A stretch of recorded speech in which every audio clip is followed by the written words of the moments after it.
नमस्कार प्यारे विद्यार्थियों, आप सभी का स्वागत करते हैं कमाल की पाठशाला के अंदर। आज की वीडियो जो है हमारे पास वो होने वाली है लघुत्तम समापवर्त्य यानी कि एलसीएम के बारे में।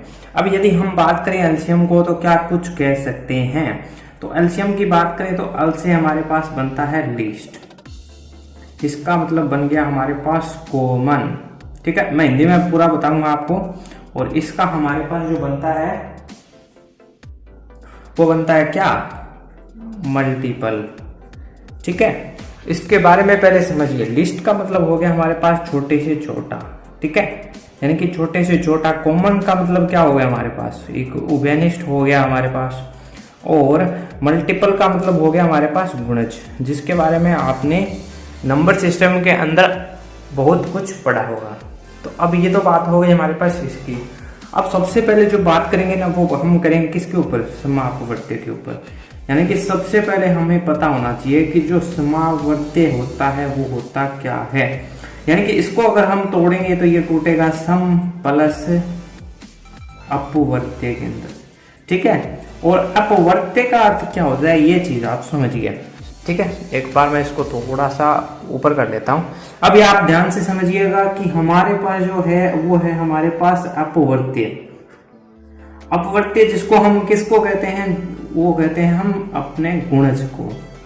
यानी कि जो गुणज होता है उसको हम अपवर्त्य कहते हैं। यानी कि जो हमारे पास गुणज होता है ना उसको हम क्या कहते हैं, अपवर्त्य कहते हैं।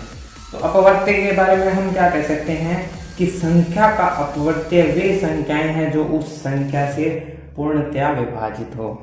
यानी कि संख्या का अपवर्त्य जिसको हमने गुणज कहा है, यानी कि अपवर्त्य को हमने क्या कहा है, गुणज। ठीक है, मैं अपवर्त्य की परिभाषा बता रहा हूं, उसके बाद में हम समापवर्त्य पर आएंगे, फिर हम लघुत्तम समापवर्त्य पर आएंगे। ठीक है, यानी कि गुणज वे संख्याएं हैं, क्या है, वे संख्याएं हैं जो उस संख्या को पूर्णतया विभाजित करें। ठीक है, अब किस प्रकार से, यानी कि विभाजित हो, करें नहीं, यहाँ पे होगा हो। ठीक है, यानी कि संख्या का अपवर्त्य वे संख्याएं होती है जो उस संख्या से विभाजित हो। इसमें करें या हो का अर्थ भी समझना है आपको, यही चीज इंपॉर्टेंट है। यानी कि करें तो हम लगाएंगे महत्तम समापवर्त्य के अंदर, समापवर्तक आएगा जो उसके अंदर, ये हमारे पास समापवर्त्य है। एक हमारे पास क्या आएगा, समापवर्तक भी आएगा। ठीक है, जिसको हम HCF के अंदर देखेंगे। यानी कि विभाजित हो, वो का मतलब क्या है, जिससे कि हमारे पास देखना है 4 का अपवर्तक, 4 का अपवर्त्य। ठीक है, अपवर्तक है एक हमारे पास, अपवर्त्य है। यानी कि हम बात करें हैं गुणज की, तो क्या कुछ हो सकते हैं, जैसे कि इसमें एक 4 होगा इसका गुणज, इसका 8 होगा, इसका हमारे पास 12 होगा, फिर हमारे पास 16 होगा, फिर हमारे पास 20 होगा, फिर हमारे पास 24 होगा। यानी कि 4 का जो अपवर्त्य है यानी कि गुणज है वो क्या हमारे पास हो गया, 4 हो गया, 8 हो गया, 12 हो गया, 16 हो गया, 20 हो गया, 24 हो गया। अब अपवर्त्य जो है उसके बारे में हम क्या कह सकते हैं कि अपवर्त्य की शुरुआत जो होगी वो उसी अंक से होगी। यानी कि जिसका हमें अपवर्तक निकालना है उसी से होगी। जैसे कि 4 से प्रारंभ किया है तो 4 से ही होगी, यानी कि स्वयं उसी संख्या से होगी। ठीक है, यदि हमें इसी प्रकार यदि हमें 6 का अपवर्त्य निकालना हो, ठीक है, देखिए थोड़ा सा अलग हो गया ना।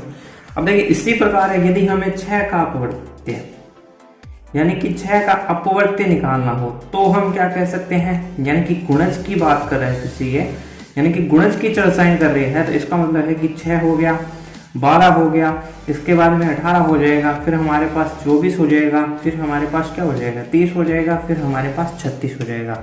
और इस प्रकार से ये आगे से आगे चलता जाएगा।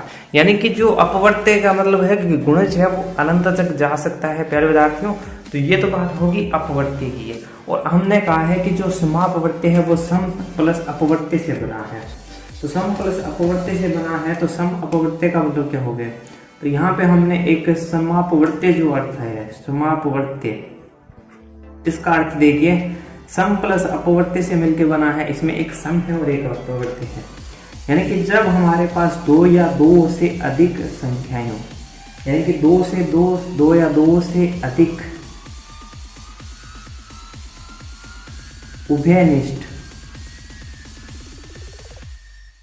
उभयनिष्ठ अपवर्त्य को, जो हमारे पास अपवर्त्य है उसको हम क्या कहते हैं, समापवर्त्य कहते हैं। ठीक है, समापवर्त्य कहते हैं। जो हमारे पास दो या दो से अधिक जो अपवर्त्य आए हैं उन्हीं को हम क्या कहते हैं, समापवर्त्य। अब किस प्रकार से इनको कहते हैं, जैसा कि अभी हमने कहा था कि 4 का अपवर्तक क्या होता है, यानी कि 4 का अपवर्त्य हमने निकाला था, है ना।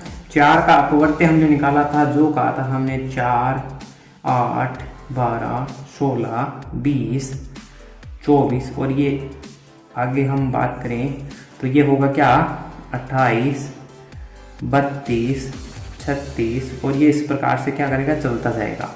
अगर मैं बात करूं यहाँ पे 6 का अपवर्त्य, 6 का अपवर्त्य की अगर हम बात करूं मैं यहाँ पे, तो आप कहोगे कि 6, 12,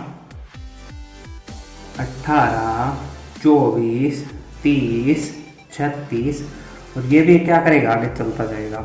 अब यदि मैं यहाँ पे बात करूं समापवर्त्य की, तो यहाँ से देखिए समापवर्त्य किसका निकालना है, 4 व 6 का, यानी कि 4 और 6 का समापवर्त्य क्या होगा।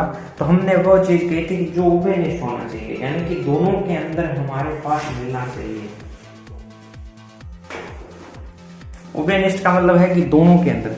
तो सबसे पहले देखिए अगर हम बात करें तो 12 हमारे पास दोनों के अंदर है। आप देखिए दोनों के अंदर 12 है ना हमारे पास, ये एक हमारे पास उभयनिष्ठ हो गया। इसके बाद में हमारे पास 18 है, नहीं है, 20 है, नहीं है। फिर हमारे पास देखिए 24 है, इसका मतलब अगली जो संख्या है हमारे पास वो कौन सी होगी, 24। इसके बाद में देखिए 28 है, फिर 32 है, फिर 36 है, यानी कि अगला संख्या क्या हो गई हमारे पास, 36 हो गए। यानी कि सबसे पहले हमारे पास एक 12 आया उभयनिष्ठ, फिर हमारे पास 24 आया उभयनिष्ठ, फिर हमारे पास 36 आया उभयनिष्ठ और इस प्रकार से हमारे पास काफी सारे चलते जाएंगे। तो ये होता है प्यारे विद्यार्थियों हमारे पास समापवर्त्य, यानी कि सबसे पहले हमने किसके अंदर बात की, अपवर्त्य की, फिर हमारे पास समापवर्त्य हो गया। और लघुत्तम समापवर्त्य का मतलब क्या है, लघुत्तम का मतलब है कि छोटे से छोटा। अब इसमें से लघुत्तम कौन सा है, आपको भी 6, यानी कि जो लघुत्तम समापवर्त्य है, यानी कि समापवर्त्य भी होगा और सबसे छोटा भी होगा, तो वो हमारे पास क्या हो जाएगा, 12 हो जाएगा, है ना। तो इसी को हम कहते हैं एलसीएम। दूसरे शब्दों में हम कहें तो लिस्ट कॉमन फैक्टर हमने जो कहा था, पहले हम किसी संख्या के गुणज निकालते, अब ये चीज हमने कही है कि ये हमारे पास क्या है, गुणज है। ये हमारे पास क्या है, एक गुणज है। प्यारे विद्यार्थियों ये हमारे पास गुणज है। अगर मैं आपको फिर से इसको एक बार और समझाऊं तो देखिए क्या कहूंगा मैं यहाँ से। सबसे पहले देखिए मैं आपको अंग्रेजी में जो हमने लिखा था उसको मैं समझाने का प्रयास करता हूं। सबसे पहले हमने लिखा था मल्टीपल्स। मल्टीपल का अर्थ होता है प्यारे विद्यार्थियों हमारे पास गुणज से लिया है हमने, यानी कि किसी भी संख्या के गुणज क्या होंगे। जैसे कि हमने 4 का गुणज निकालना है, यानी कि 4 का गुणज अगर हम निकालेंगे तो मैं कहूँगा यहाँ पे 4 है, 8 है, 12 है, 16 है, 20 है, 24 है और इस प्रकार से चलता जाएगा। अगर यहीं पे बात करूँ मैं 6 का गुणज, तो 6 का गुणज मैं यहाँ पे निकालूंगा तो आप कहोगे कि 6 है, फिर आप कहोगे यहाँ पे 12 है, फिर आप कहोगे यहाँ पे 18 है, फिर आप कहोगे 24 है, यानी कि ये भी आगे आगे चलता जाएगा। ठीक है। अब दूसरी चीज हमने उसके अंदर ली थी कॉमन नहीं, है ना, कॉमन ली थी हमने, यानी कि वो चीज हमने कही थी कि वो हमारे पास होती है उभयनिष्ठ। और उभयनिष्ठ के बारे में हमने क्या चर्चाएं की थी कि जो कॉमन हो गए हमारे पास, यानी कि 6 और 4 के अंदर बात करें, 4 व 6 के अंदर बात करें अगर हम, तो फिर से वही चीज कि यहाँ पे कॉमन क्या है, उभयनिष्ठ कौन कौन सी है हमारे पास। तो पहली संख्या हमारे पास है 12, फिर हमारे पास है 24, है ना। इसके बाद में आगे भी कुछ चलती जाएगी, ठीक है, यानी कि 12 है, 24 है। इसके बाद में हमने बात की थी कि लोवेस्ट भी हमने कहा था, और लोवेस्ट नहीं कहा था लिस्ट कहा था, स्मॉलेस्ट कहा था हमने। तो इसका मतलब क्या होता है, छोटी से छोटी, यानी कि छोटी संख्या। तो इसमें आप कहोगे छोटी संख्या 12 है, तो यही हमारे पास क्या हो गया, एलसीएम हो गया। किसका, 4 व 6 का एलसीएम। 4 व 6 का एलसीएम क्या हो गया, 12। और एक चीज और हमने कही थी कि एलसीएम वह संख्या होती है जिससे हम भाग हो। कहने का अर्थ है कि यदि हम 12 भाग 4 करें तो आप देखोगे कि शेषफल क्या बचता है, शेषफल जो बचता है वो 0 बचता है। चाहे मैं 12 का 6 में भाग देता हूँ, 6 से भाग देता हूँ तो भी हमारे पास क्या है, शेषफल क्या बचता है पहले विद्यार्थियों, तो शेषफल हमारे पास 0 ही बचता है। तो ये तो बात हो गई कि हम लघुत्तम समापवर्त्य कहते किसे हैं, यानी कि समापवर्तक और समापवर्त्य में अंतर है।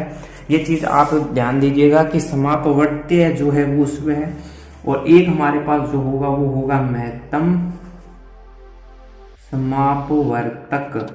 ठीक है, इन दोनों के अंदर अंतर है, इस चीज को आप ध्यान रखिएगा। अगली क्लास में जो है हम महत्तम समापवर्तक की बात करेंगे। तो सबसे पहले मैंने आपको ये चीज बताई कि लघुत्तम समापवर्तक होता क्या है। अब हम ये चीज देखेंगे कि लघुत्तम समापवर्तक को अगर हमने डेफिनेशन नहीं देखी अभी तक, डेफिनेशन देखेंगे, फिर हम देखेंगे कि इसको किस प्रकार से हम ज्ञात कर सकते हैं। अब देखिए प्यारे विद्यार्थियों, मैंने यहाँ पे क्या किया है, शॉर्ट तरीके से लिख दिया है, यानी कि एलसीएम को मैंने ल से लिख दिया है। अब कहीं भी आपको ल से लिखा मिले या एलसीएम लिखा मिले, इसका अर्थ ये है कि ये क्या है, लघुत्तम समापवर्तक, यानी कि least common multiple, lowest common multiple, smallest common multiple है। ठीक है, तो हमने क्या किया, 2 या 2 से अधिक संख्याओं का लघुत्तम समापवर्तक। हो सकता है कि आपके पास 2 संख्याओं का निकालना दे दिया जाए, हो सकता है कि 2 से अधिक संख्याओं का आपको लघुत्तम समापवर्तक निकालना दे दिया जाए। लेस है वह छोटी से छोटी संख्या है जो कि दी गई संख्याओं से पूरी बार विभाजित हो जाए। तो देखा आपने कि 4 और 6 का हमने जो निकाला था एलसीएम वो आया था 12। अब यदि हमने इसको 4 से भाग दिया तो भी पूरी तरीके से चला गया, यदि हमने इसको 6 से भाग दिया तो पूरी तरीके से चला गया। दूसरे शब्द में हमने कहा कि शेषफल कुछ ना बचे, यानी कि शेषफल हमारे पास 0 बचेगा, यानी कुछ भी नहीं बचेगा। तो ऐसी संख्याएं हमारे पास एलसीएम होगी। एलसीएम ज्ञात करने की हमारे पास 2 विधियां हैं। पहली विधि हमारे पास है भाग विधि, दूसरी विधि है हमारे पास गुणनखंड विधि। ठीक है, तो अब हम चलते हैं अपनी पहली विधि की ओर, जो कि है हमारे पास कौन सी विधि, भाग विधि। बड़ी प्यारी सी विधि है। तो देखिए प्यारे विद्यार्थियों, सबसे पहली जो हमारे पास विधि है ना, वो है हमारे पास भाग विधि। और भाग विधि के लिए सबसे जरूरी चीज जो है वो चीज आपको पता होनी चाहिए। सबसे पहले हम बात करेंगे अभाज्य संख्याओं के बारे में। आपको पता होना चाहिए कि अभाज्य संख्याएं, जिसको हम प्राइम नंबर्स कहते हैं, प्राइम नंबर्स, इनके बारे में आपको पता होना चाहिए। तो प्राइम नंबर्स कौन सी संख्याएं होती है, जो ऐसी संख्याएं जो कम से कम 2 संख्याओं से विभाजित हो और एक और स्वयं के अलावा अन्य कोई गुणनखंड न हो। यानी कि एक और स्वयं के अलावा, हमने क्या कहा है कि एक व स्वयं के अलावा अन्य संख्याओं से भाग स्वयं, ठीक है, एक और स्वयं के अलावा अन्य किसी से भाग न जाए, और ऐसी संख्याएं जिनमें एक और स्वयं के अलावा भाग न जाए और कम से कम 2 संख्याओं से वो विभाजित होनी चाहिए, यानी कि 2 संख्याओं से हम उनका भाग दे सकें। तो अभाज्य संख्याएं यानी कि सबसे पहले 2 होती है हमारे पास। इसके बाद में हमारे पास 3 अभाज्य संख्या है, 5 है, 7 है, 11 है। इस प्रकार से हमारे पास काफी सारी अभाज्य संख्याएं हैं। यानी कि आपने काफी बार इसके बारे में पिछली जो क्लासेज है, यानी कि संख्या पद्धति नंबर सिस्टम के बारे में पूरी डिटेल से पढ़ा होगा आपने। तो देखिए मैं बात करूंगा पूरी की पूरी भाग विधि का। जैसे कि हमारे पास एक संख्या दे देगी कि आपको क्या करना है, एलसीएम ज्ञात करना है, यानी कि लघुत्तम समापवर्तक ज्ञात करना है। और संख्याएं जैसे हमारे पास दे दी गई है, कुछ संख्याएं हैं जैसे कि मैं कहूँ 4 है, 6 है और 8 है। छोटी छोटी संख्याएं लेके चल रहा हूँ मैं आपको भाग विधि बताने के लिए। तो सबसे पहले हम इस प्रकार से इसको बनाएंगे, और सबसे पहले हम लिखेंगे यहाँ पे 4, फिर हम कोमा लगाएंगे, फिर लिखेंगे 6, फिर हम कोमा लगाएंगे, फिर लिखेंगे 8। और सबसे छोटी अभाज्य संख्याएं हैं 2 से प्रत्येक को भाग दे के देखेंगे, अगर जाता है तो हम लिखेंगे। तो सबसे पहले हमने 2 से भाग दिया, कितने पे गया, ये गया 2 पे। फिर हमारे पास यहाँ पे भाग दिया तो ये गया 3 पे, फिर हमने यहाँ पे भाग दिया तो ये गया 4 पे। फिर हम देखेंगे क्या हुआ, ऐसी कोई संख्या है जो पुनः 2 से विभाजित हो रही है, तो आप कहोगे 2 से 2 संख्याएं ऐसी विभाजित हो रही है, तो हमने पुनः उनको 2 संख्याओं से विभाजित कर दिया, तो ये कितने पे चलेगी, 1 पर। फिर ये इसमें नहीं जा रहा है तो उसको वैसे की वैसे ही हमने लिख दिया। फिर ये जाएगी कितने पे, 2 पे, ठीक है। फिर से हम करेंगे क्योंकि एक संख्या अभी भी विभाजित हो रही है, तो ये देखिए 1 बच गया, 3 वैसे की वैसी, 1 आ गया हमारे पास। अब इन तीनों संख्याओं को हम किससे विभाजित कर सकते हैं, अब 3 से, तो 3 से विभाजित करेंगे 1 1 1। और ये प्रक्रिया हम तब तक दोहराएंगे प्यारे विद्यार्थियों कि जब तक हमारे पास अंत में सभी संख्याओं के नीचे 1 ना आ जाए। सभी संख्याएं जब 1 1 हो जाएगी वहां हम इस प्रक्रिया को रोक देंगे। अब देखिए हमें जो निकालना था वो निकालना था एलसीएम, और वो किसका, 4 6 8 का। तो यहाँ से जो संख्याएं मिली हैं, जैसे कि 2 मिला है, फिर हमें 2 मिली है, फिर यहाँ से भी हमें 2 मिली है, फिर हमारे यहाँ से 3 मिली है। अब तीनों संख्याओं को आपस में आप गुणा कर दीजिए, जैसे कि 2 4 फिर 8 हो गया, और 8 या 24 हो गया, ठीक है। अब देखिए भाग करके अब 24 हो गया, इसका मतलब यही हमारे पास एलसीएम है। हमने कहा था कि जिस संख्या से भाग दें, यानी कि 24 का अगर हम 4 से भाग दें तो आप कहोगे 6 पे जाता है। फिर अगर मैं बात करूं 24 को 6 से भाग दें तो आपको 4 पे जाता है। अगर मैं बात करूं 24 का 8 से हमने भाग दिया तो ये कितने पे चला गया, 3 पे चला गया। तो ये प्यारे विद्यार्थियों हमारे पास भाग विधि है, यानी कि हमने ये देखा कि किस प्रकार से हम इसका एलसीएम निकाल सकते हैं। अब अगर हमारे पास इससे बड़ी संख्याएं होती, मान लीजिए इससे भी बड़ी संख्याएं होती, तो भी हम जो है वो भाग विधि से आसानी से इसका आंसर निकाल सकते थे।